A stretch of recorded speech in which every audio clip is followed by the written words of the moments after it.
Jesse, hogy ityeg? Egész. Klassz, visszajöttem, ki vagy rúgva. Aliha, ne fussatok, a sorsotok már el van döntve. Te megúsztad. Úristen. Megúsztad egyelőre. Hello, jó, hogy látom. A legújabb ügyfele? Jesszus! Ennyi van John és 2+8 gyerek. Hol bujkálsz, Davis?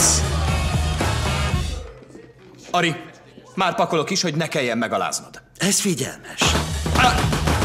Ari! Ne csináld már, megőrültél! Teljesen megőrültél! Hol van Lloyd Lee? Mr. Lee már számított önre, és úgy döntött, nem várja meg. Miért nem hiszek neked?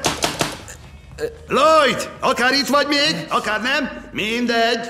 Mert nincs mitől félned, ugyanis nem foglak megölni. Szeretlek! Mert bár csúnyán elárultál, te voltál a legjobb rabszolgám. Mert hát ki is hozhatná el úgy a szennyesemet, ahogy te hoztad? Senki!